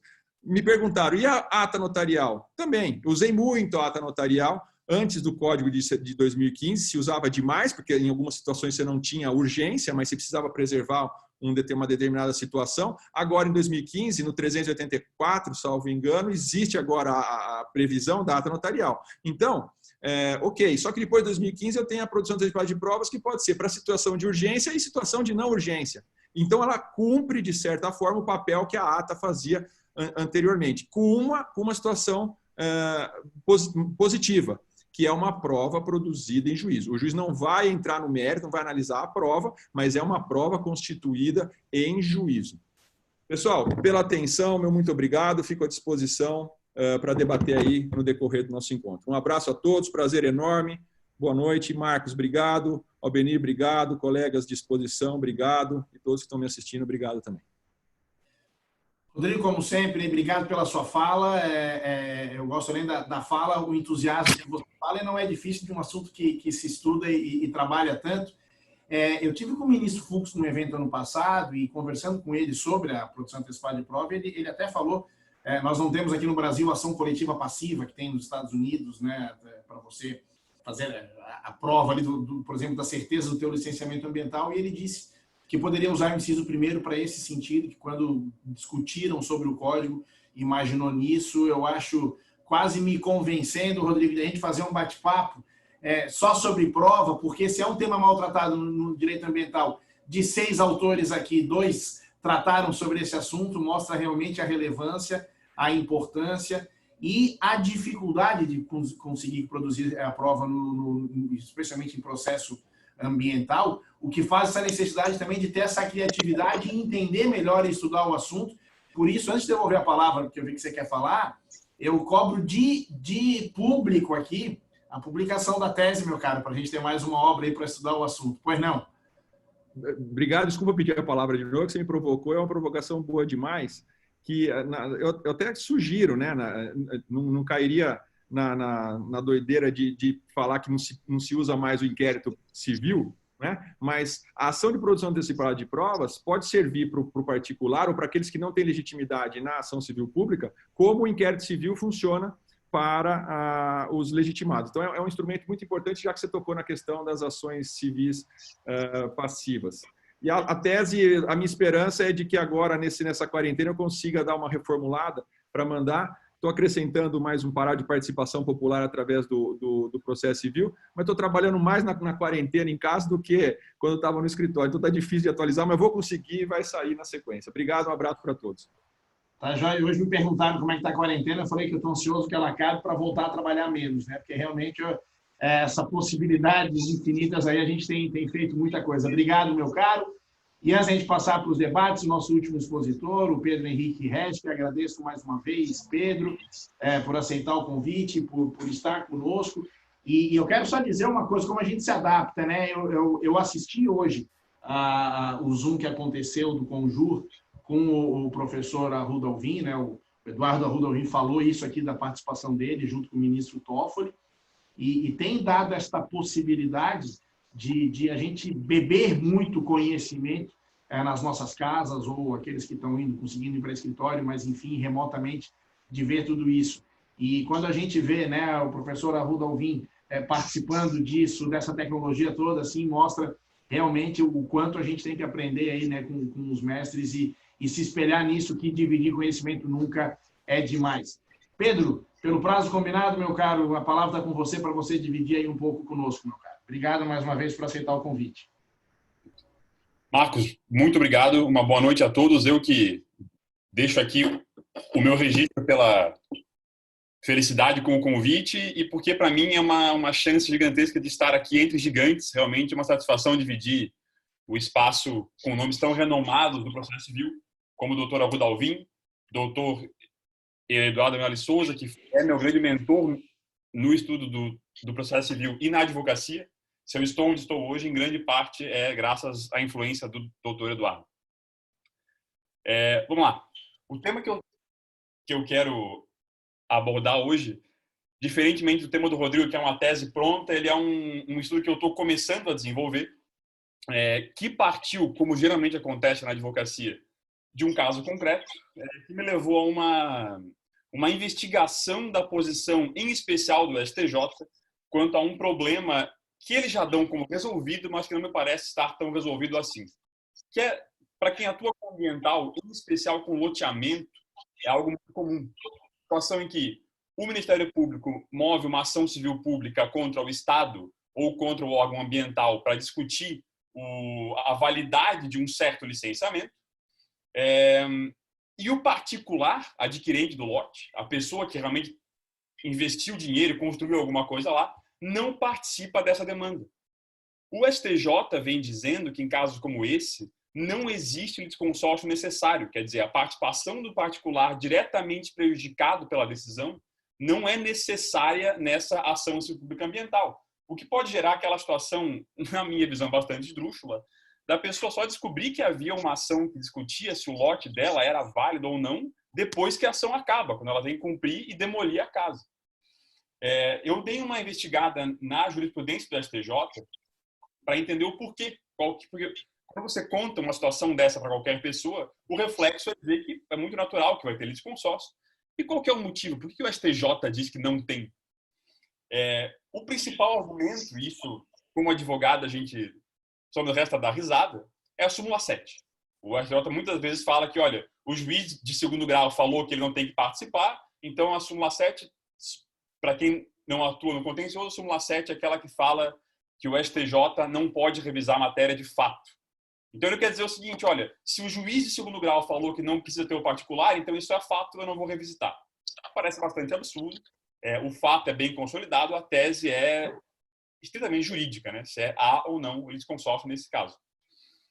Um segundo argumento que apareceu muito é a ideia de que haveria aí um mero aqui entre aspas, mero interesse patrimonial do prejudicado e que o interesse econômico não justifica a intervenção jurídica.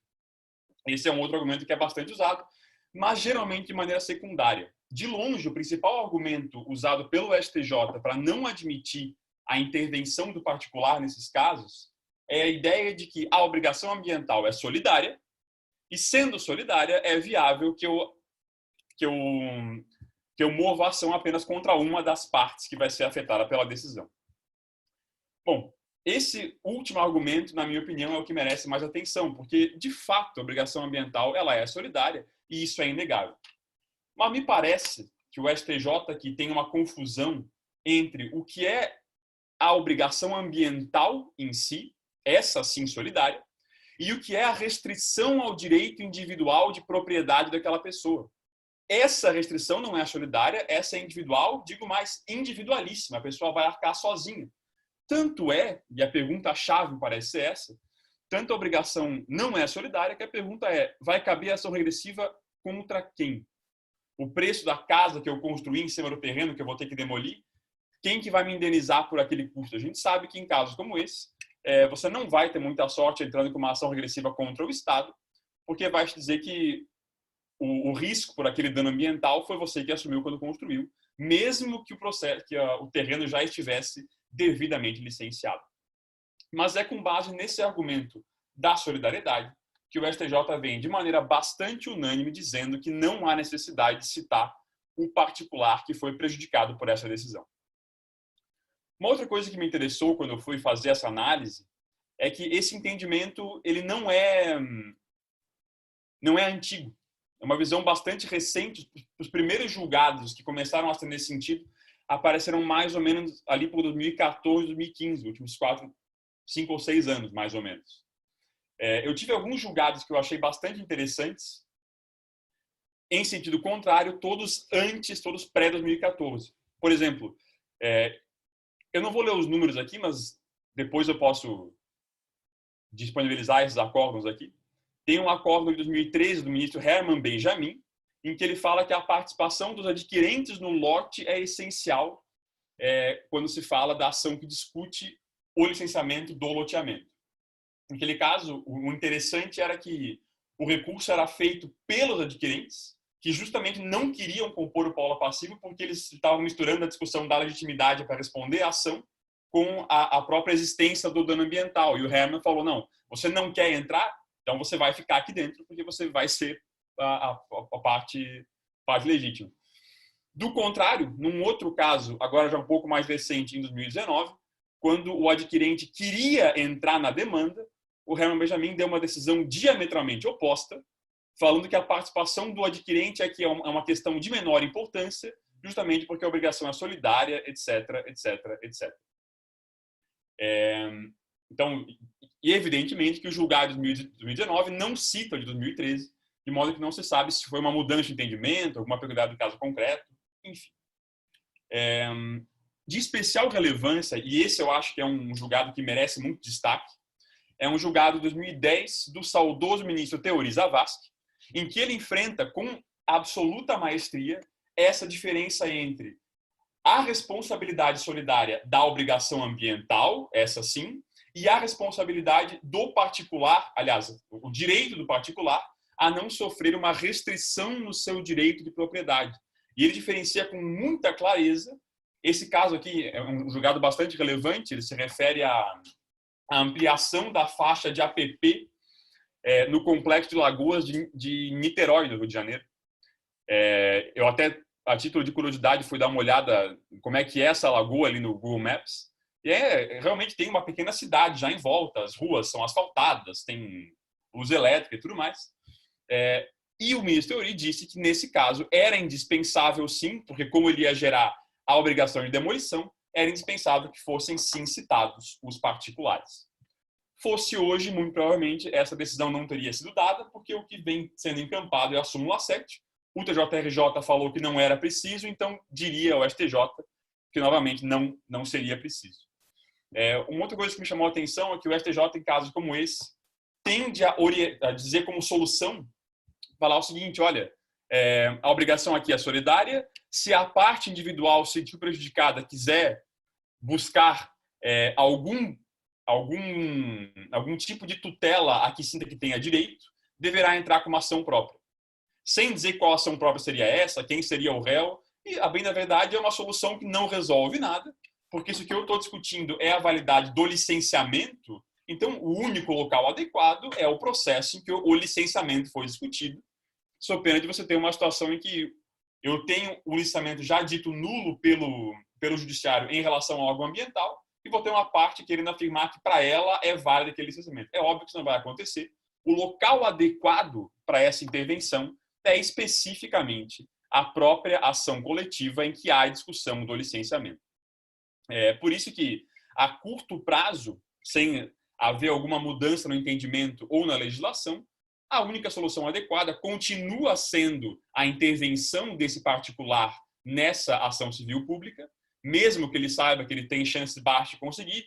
Às vezes, a opção do STJ pelo uso da súmula 7 pode até favorecer, no sentido de que se você conseguir convencer o tribunal de segunda instância, sua decisão vai tender a ser mantida no STJ. Por fim, aqui, infelizmente, os limites do tempo não me permitem ir mais a fundo nisso. Eu acho que esse tipo de situação depende de maneira indispensável, e a proposta aqui é um pouquinho de lege ferenda, de uma mudança no nosso ordenamento.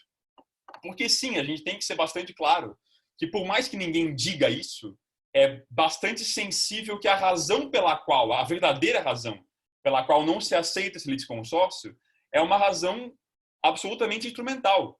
Se aceitar, a tutela coletiva vai passar a ser inviável. Vai ter muita gente entrando com ação no polo passivo. Então, é preciso se estudar alguma ferramenta que viabilize essa proteção sem inviabilizar o próprio processo coletivo. Uma das ideias que me surgem aqui, isso é de uma maneira muito incipiente, até interessante que o Marcos tenha falado sobre isso, mas é uma ampliação da possibilidade de ações coletivas passivas no Brasil, né? A possibilidade da instituição de alguma associação ou da nomeação de algum dos proprietários que possa representar os demais como substituto processual nessa ação civil pública, para que, no mínimo, a decisão não seja formada sem a participação dessas pessoas, em especial, para ligar um pouco aqui com a fala, com os temas todos que você falou sobre prova aqui, em especial na participação na produção da prova técnica, como bem se sabe, é o elemento mais importante de qualquer ação que discuta o direito ambiental. Então, em linhas gerais, era basicamente isso. Minha intenção era fazer um apontamento do problema e um diagnóstico de uma possível solução, mas já destacando que, infelizmente, o entendimento contrário aqui, ele prevalece hoje no STJ, mas que acho que cabe a nós, como advogados, seguir insistindo em sentido contrário para tentar contornar essa situação. Mais uma vez, eu agradeço pelo convite. Marcos, aos meus colegas, agradeço muito pelas belíssimas exposições e fico aberto para as perguntas e considerações. Muito obrigado. Pedro, obrigado. Eu acho que você traz algo que inquieta todos que atuam na área ambiental ou com ações coletivas. Eu acho o argumento utilizado no acórdão em que sim se muda de opinião, só não citam de 2013 porque não tinha argumento para mudar dessa forma a opinião, mas falar que é de menor importância a participação, né? São ações que afetam o direito constitucional de propriedade de obras, em muitos casos, licenciadas pelo poder público, e eu não preciso citar porque, e acho que você toca no assunto correto, é difícil, aí vai inviabilizar. Ora, o MP está aí para trabalhar, o inquérito que o Rodrigo falou está aí para trabalhar, para você entender quem fez de que forma, e se for necessário entrar com várias, que entre com várias. Mas não pode, por uma questão instrumental, afrontar direitos constitucionais que os cidadãos têm. E só fazendo um link com a fala do Rodrigo, interessante que se a prova é da parte, como é que a parte que vai ser diretamente afetada, nem estando no processo, vai poder ter esse direito? Mas, meus caros, as falas foram absolutamente excelentes, enriquecedoras. A gente já está com o adiantado da hora, mas a gente vai fazer a rodada de considerações finais. Eu queria só aqui duas questões. Eu queria saudar o Aloysio Cherubini, que está conosco nesse momento também. Sócio do doutor Eduardo Arruda Alvim. Obrigado pela presença, meu caro. E queria fazer... Eu saudei o professor Arruda Alvim por ter participado hoje no começo da tarde, da live do Conjur. E ele esteve conosco grande parte aqui do nosso evento também, o que também nos honra e nos inspira a sempre, independente da carreira, do conhecimento, da grandiosidade da obra, acompanhar e sempre estar de novo participando e ouvindo. E com essas considerações eu passo novamente na ordem que a gente fez as falas, para que cada um, e lamentavelmente vai ter que ser rápido, aí algo em 2, 3 minutinhos, puder falar, fica bem livre, foram feitas perguntas, as falas foram ricas, cada um pode fazer as suas considerações aí, e talvez, como foram levantadas tantas dúvidas, a gente faça um próximo para poder falar sobre as dúvidas e tentar achar aí algumas saídas. Então, de início, passo a palavra ao doutor Eduardo Arruda Alvim, para que possa fazer as suas considerações finais, com base em tudo que foi falado, agradecendo mais uma vez o convite, e a gente vai tocando direto aqui, sem delongas. Professor Eduardo Arruda Alvim. Muito bem, Marcos. Eu, mais uma vez, agradeço a oportunidade de estar aqui e eu acho que o que há de comum, né, entre a minha exposição e a exposição dos colegas que me sucederam é uma preocupação. É uma preocupação comum a todos nós, né?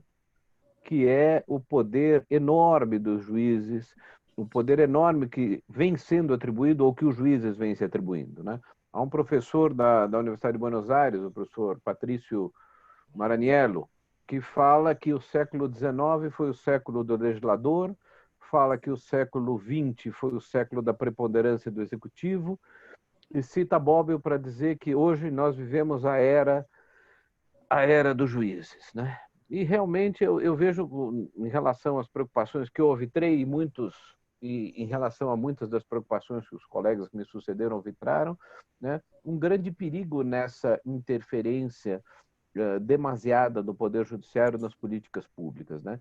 Quer dizer, o problema grave de saber se nesse momento em que o meio ambiente digital é a única forma de nós nos comunicarmos, a única forma de nós estarmos com os outros, né? O problema grave de saber, e é um problema efetivamente grave, tem que ter soluções, ou pelo menos paliativos para isso, de saber se o inadimplente tem que ter o seu serviço de internet cortado, em que medida isso deve ser cortado e assim por diante, é um problema que, no meu modo de entender, tem que ser solucionado no âmbito, né, no âmbito da agência reguladora, dentro das competências constitucionais. Um juiz, ele não tem sequer o conhecimento necessário, eu não falo do conhecimento jurídico, eu falo do conhecimento técnico, ele não dispõe dos elementos técnicos dentro do seu gabinete para dimensionar quais são as consequências que podem advir de uma decisão dessa. Então, eu não critico a decisão propriamente dita, mas eu acho que é uma decisão que não poderia e não deveria partir do judiciário, né? Vejo com muito receio e com muita temeridade, de uma forma geral, essa ingerência demasiada, que eu reputo demasiada, do Poder Judiciário nas políticas públicas. É isso, Marcos. Professor, no nosso evento de terça-feira sobre energia, o Luiz Araújo, que é o procurador-chefe da ANEEL, esteve conosco. Ele acabou fazendo por mensagem, porque ele estava numa reunião que começou às 9 horas da manhã na ANEEL e foi terminar às 9 horas da noite.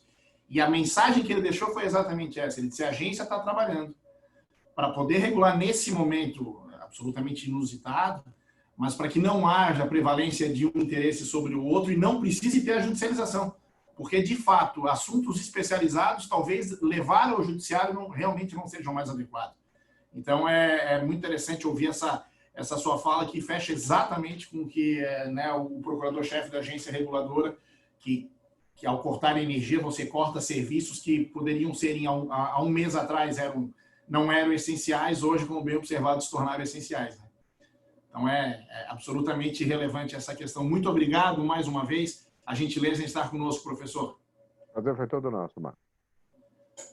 Professor Eduardo Melo Souza, para suas considerações finais, meu caro. Obrigado, Marcos.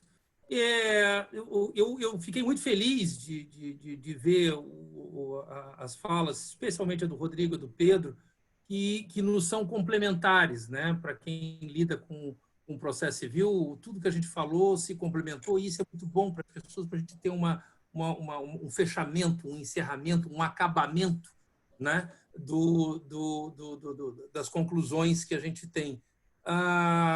Quando eu falo em trazer uma teoria da prova que consiga, no mínimo, minimizar os efeitos ideológicos e solipsistas que um magistrado pode aplicar numa sentença, esquecendo aquela parte final do artigo 371 sobre motivação, as limitações que o artigo 489 faz sobre ele, que não sobre anular a sentença onde ele deixa de se manifestar sobre prova, sobre argumento que poderia por si só modificar o entendimento dele, no parágrafo 1º do artigo 489 do Código de Processo Civil.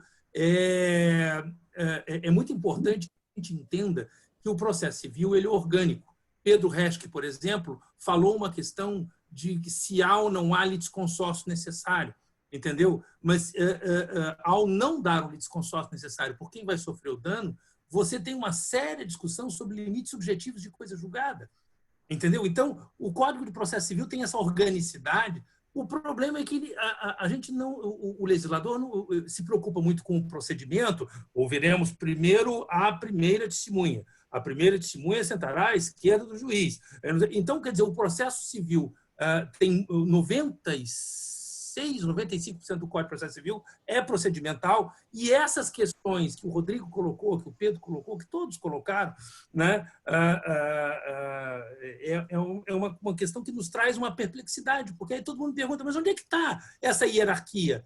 Ela tangencia ali no 444, quando fala que a lei, ao requerer como prova fundamental um documento escrito, você pode complementar com prova testemunhal, desde que essa prova escrita seja emanada da parte contrária.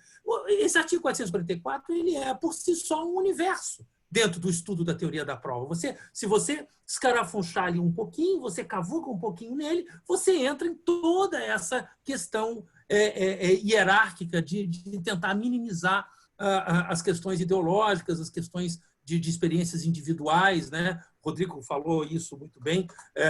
O juiz dominava a matéria, e porque ele dominava a matéria, ele dispensou uma prova, né? Essa visão um pouco egocêntrica que o magistrado tem. E, às vezes, a gente, Rodrigo, em audiência, a gente tem que lembrar, Excelência, é muito importante o que Vossa Excelência acha, mas lá em cima vai ter recurso, entendeu? Então, é bom que a gente, né, consiga, ele olha com aquela má vontade, etc. e tal, e aí a coisa acaba fluindo, mas sempre com um pouco de dor, né?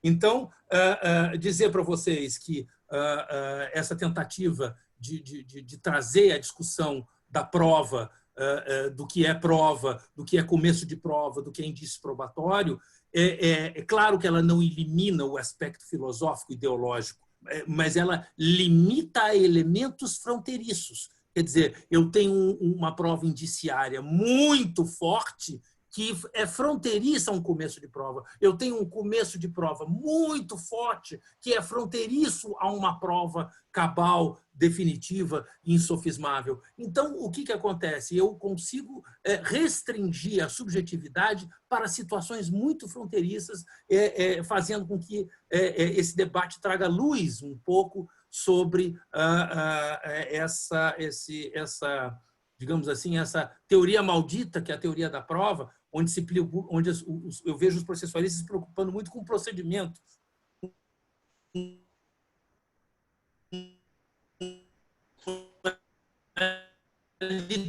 De discutir essa material do direito processual, que para mim, e aqui não podia faltar minha homenagem ao meu queridíssimo mestre professor Ovidio Batista. Marcos, muito obrigado, tudo de bom, obrigado a vocês todos, boa noite. A gente agradece mais uma vez, ainda o complemento da fala, é sempre uma aula, meu caro, obrigado mais uma vez por ter estado conosco. E de imediato passo a palavra ao Ricardo para suas considerações finais, aí direto de Belo Horizonte, meu caro.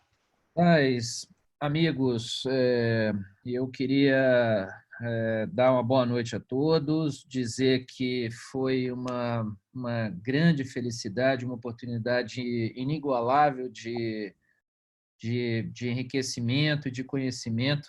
De fato, foi uma festa do conhecimento esse debate.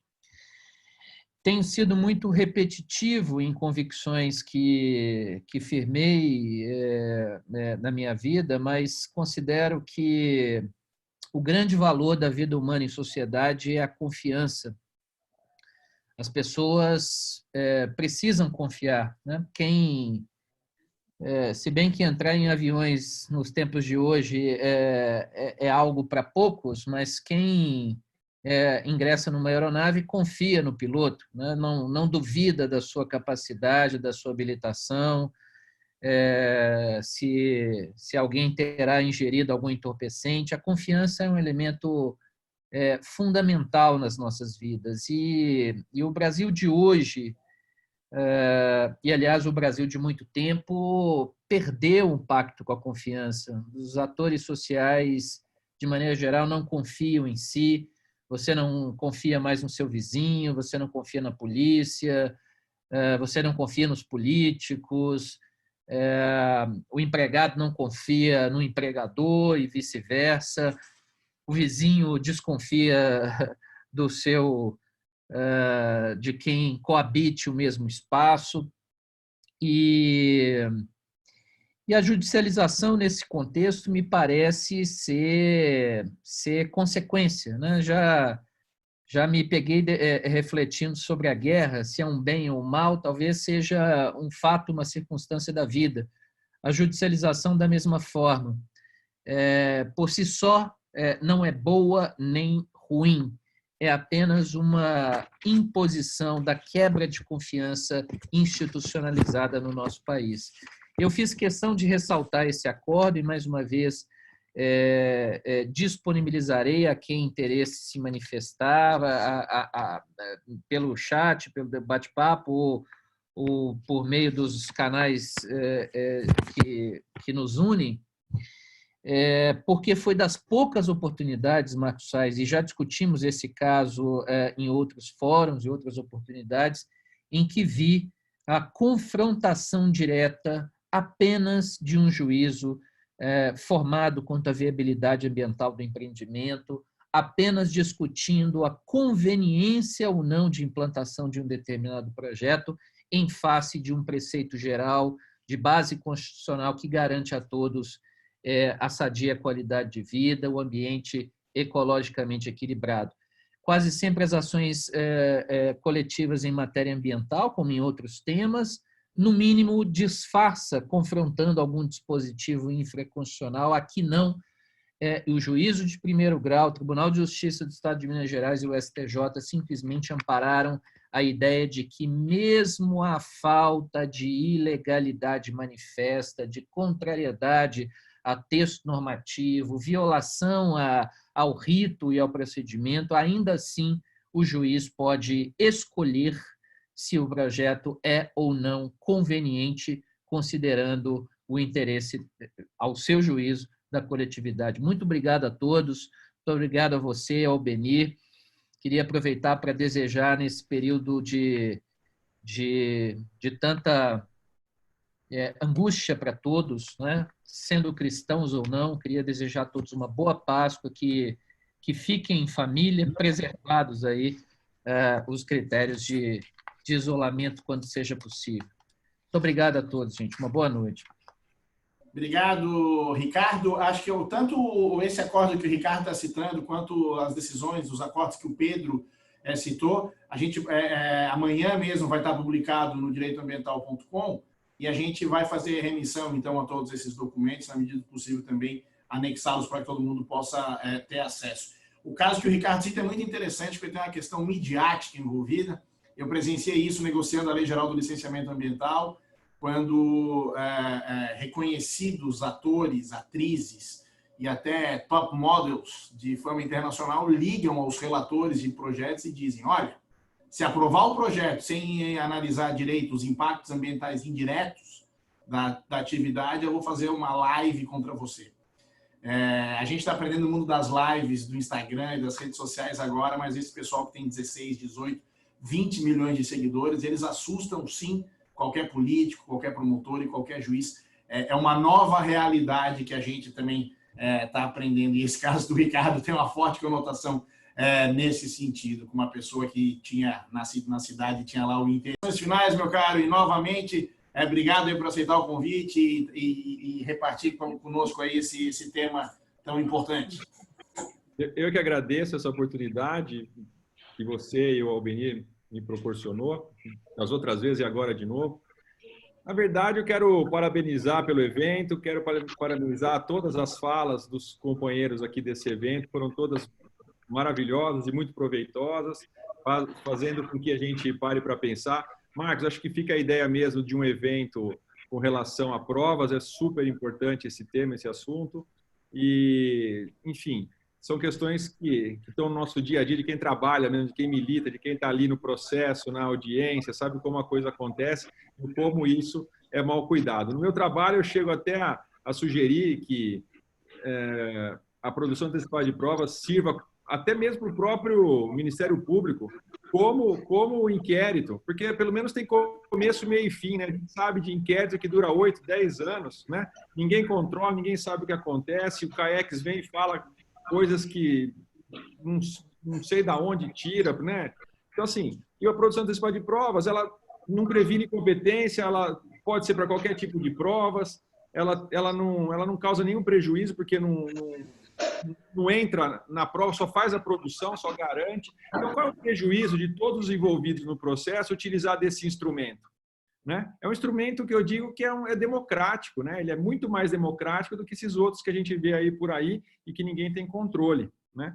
Então fica aí a sugestão, acho que é um instrumento que serve para todos os envolvidos, né? E no meu trabalho eu falo não só na tutela coletiva, mas no processo individual também, sem problema nenhum, tem cabimento. Então fica essa sugestão para a gente pensar, não está finalizado, acho que tem muita coisa para se discutir ainda.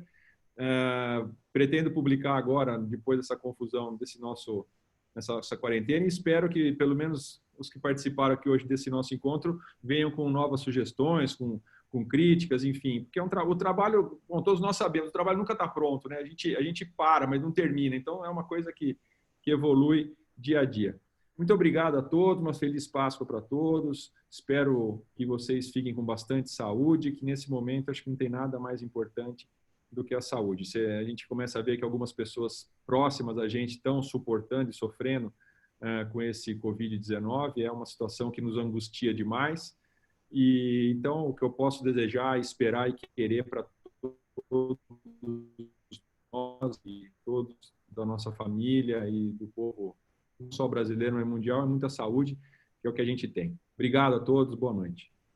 Valeu, meu caro. Eu só queria, não sei se todos conhecem esse fato, uma das primeiras ações civis públicas propostas no nosso país foi pelo Ministério Público de São Paulo, em face do polo industrial de Cubatão, e essa ação, então, ela remonta ao ano de 1986, e ela foi julgada em 2018. Então, né, um tempo muito razoável para julgar uma ação civil pública tão complexa. E na sentença, a juíza disse que sim, houve poluição, mas que a prova, que quem tinha contribuído com o quê seria apurada em liquidação de sentença. Quer dizer, 32 anos depois, uma sentença que joga toda a discussão para a fase de liquidação. Talvez se a Sua Excelência tivesse ouvido aqui as falas sobre prova, a explicação dada pelo Eduardo Melo, se tivessem as próprias empresas, foram, se não me engano, 142 substituições de partes nessa ação. Quer dizer, qualquer intimação era uma loucura. Então, mostra que muitas vezes, né, a ação civil pública ambiental, você sabe como, quando e onde ela começa, mas não tem a menor ideia de como ela termina.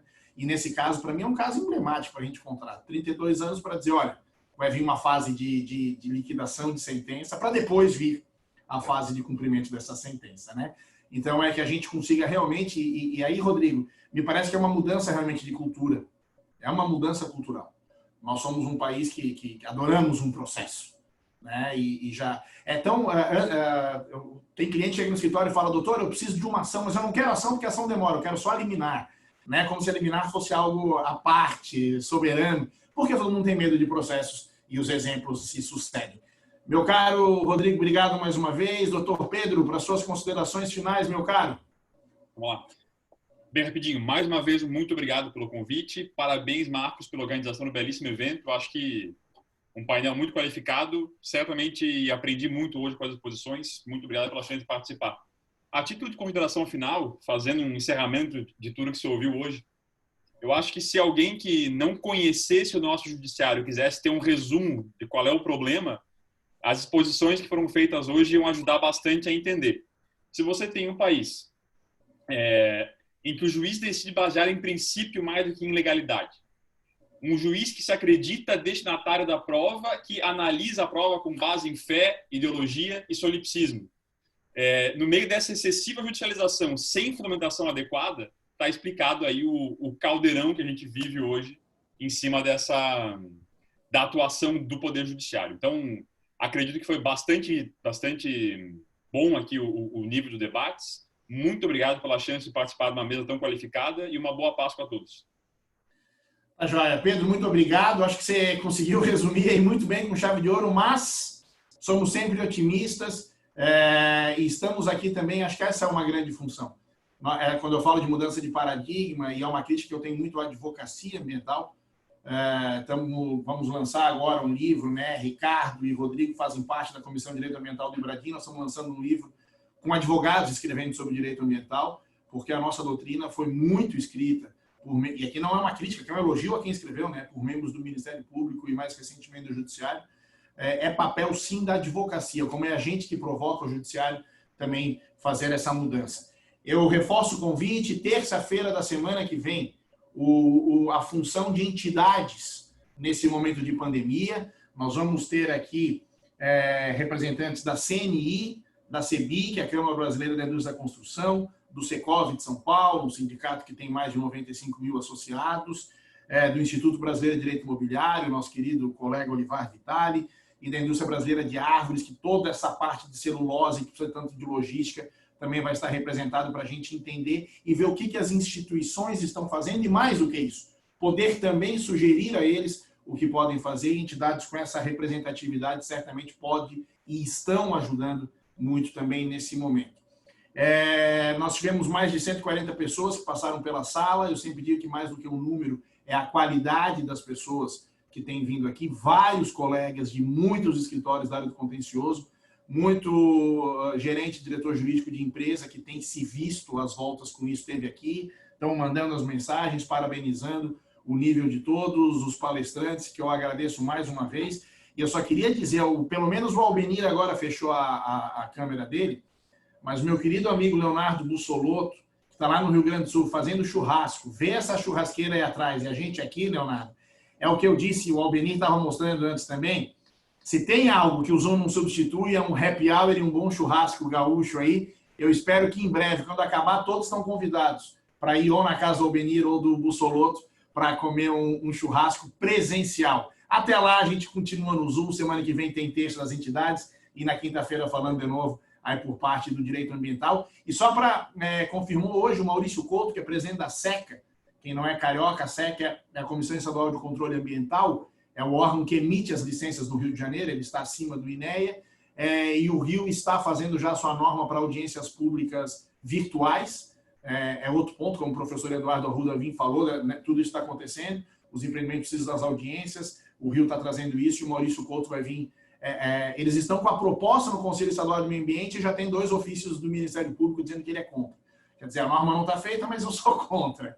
Então, ele vai trazer aqui a gente poder discutir e também dar sugestões e opiniões nesse sentido. Eu desejo a todos um excelente feriado, uma excelente Páscoa e agradecendo mais uma vez a presença de todos. A gente se despede, gente. Um forte abraço a todos. Até mais. Até logo. Boa noite a todos.